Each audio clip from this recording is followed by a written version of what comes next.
Okay, guys, so let's talk about Fina. So Fina did 3 more interviews today. Of course, one with Wasafi and a couple of them with a couple of bloggers. We're going to talk about that. And this is probably going to be the last time I'm going to talk about Fina's interviews. Of course, she talked about other things. I think these media houses are looking at the other interviews that she did, and they're trying to figure out like which, or rather what topics to talk about when it comes to her. Like I said in the past, I feel like almost 80% of the topics are surrounding friendships, family, that is friendships with Jukes, ENI Oluwa's relationship with her, and a little bit to do with her career, but maybe that's how they're trying to get her back to rebranding, right? Rather than rebranding her, of course, she talked about how now she has management from Nigeria. We are assuming it's the Victoria chick. We're going to talk about that, but let's start over here with her interviews. Uko engaged? Excuse me, man. Hebu tuonyeshe hichi kidole cha pili kutoka mwisho hapa. Say hello. No. Thank you. Uko engaged? Fina.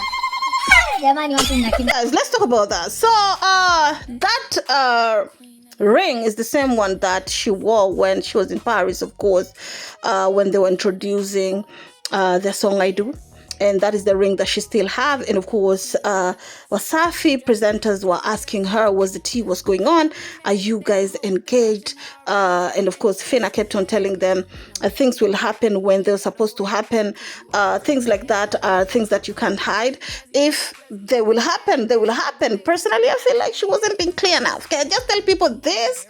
It's just a promise ring, or this is a fashion ring. It ain't getting anything to do with it. And I'm saying, but I understand she wants something. She wants room for conversations.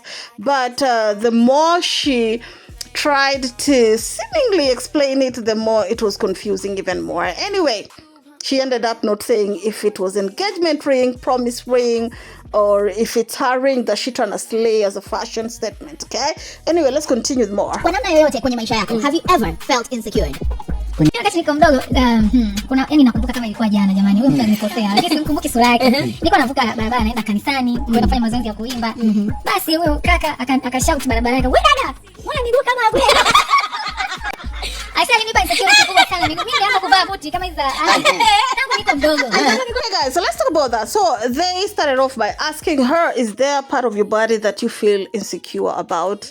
And of course, she talked about her legs. She said when she was around 15, she was going to church for choir practice, and there's this boda guy, or rather Okada guy, who shouted after she passed, "Hey, girl with legs like Aguero," and Aguero the footballer, yeah.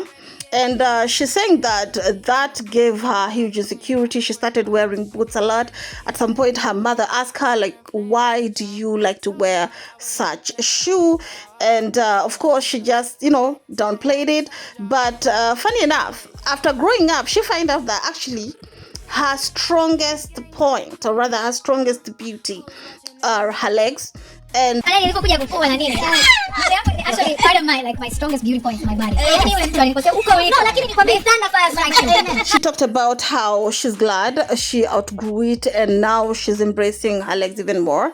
And Alia also commented how, she was once going through Fina's Instagram, and she noticed that, wow, she actually have nice legs. And of course, they started talking about that. She also talked about this right here. Hold on.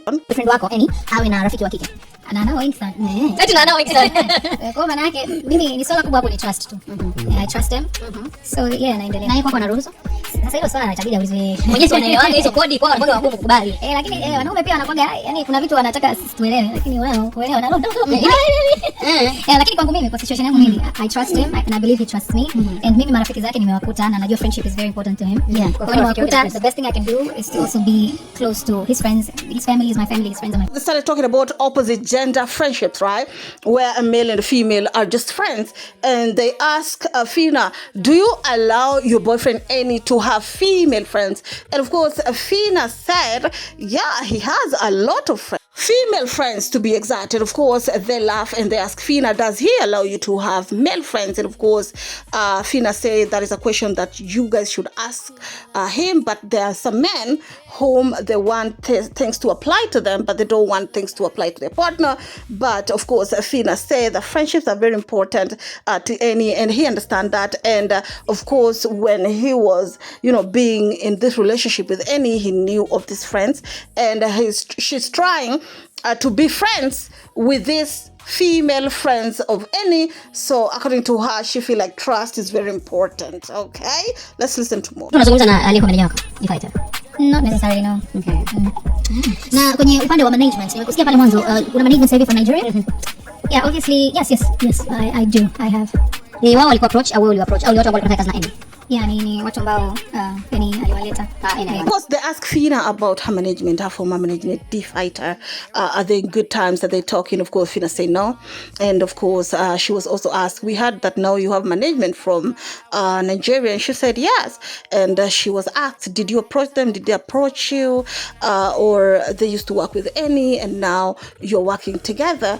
And she said that it was ENI who came with them, because now there's music and business, part of the music that is involved. So they wanted somebody who understand how to market and brand them as musicians.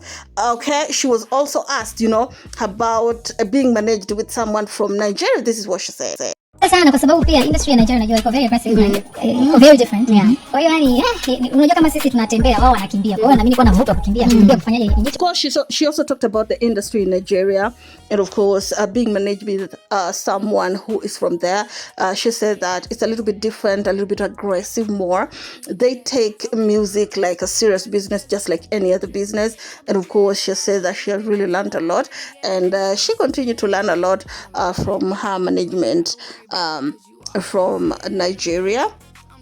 And she also, hold on. Zimepungua sana.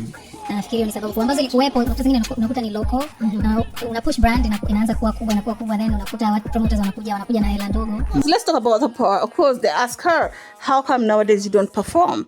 And she said that, nowadays there's not many shows like there were before, and of course she's trying to grow her brand, but unfortunately the promoters who are approaching her to do brands, rather are approaching her to do concerts which are a little bit below her brand. Her brand is way bigger now, and she feel like they're too local for her, based off of how much she has invested on her brand.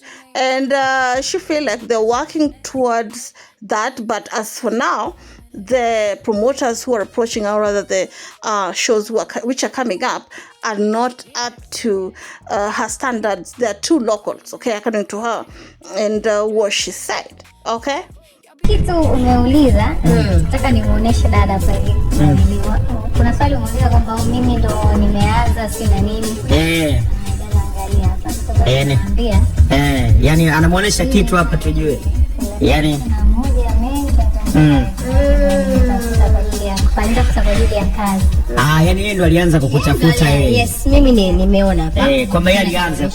Kwa hiyo watu ambao wanasema nini na nini, yeye ndo alianza. Wanatakiwa waelewe kwamba yeye ndo alianza kumtafuta. So on that last part, okay, she was clarifying that it was ENI who looked for her first.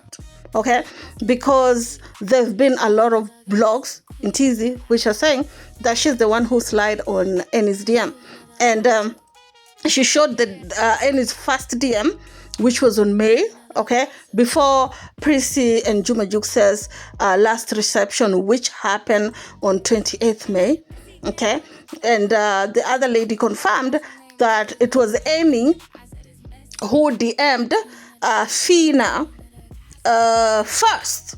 Okay, anyway, that's just about it. I don't think I'm going to touch on these interviews again, not unless if something scandalous was said, then I'll jump into it. But so far, in my opinion, unless these interviews are pushing her new single, or rather a couple of the songs that he has with ENI, then it's good. But if it's not helping, to be honest, it's exploitation. They're using her for content if she's not getting something in return. You know what I'm saying? Because it's not like the content is trending. Yes, she's going from one station to another, but honey, we could have tell if the content is trending. It's not. The interviews are not trending. So if I was her, I would have chosen at least 2 or 3 major media houses, do some nice interview with those people, than going on different media houses, okay, because this one is at least 7 or 8 of them, and basically repeating the same things that she has already talked about on her previous interview, include the one she did in Nigeria. Like she was saying it, but in her language, it's like repeating what they said in Nigeria, but in Swahili.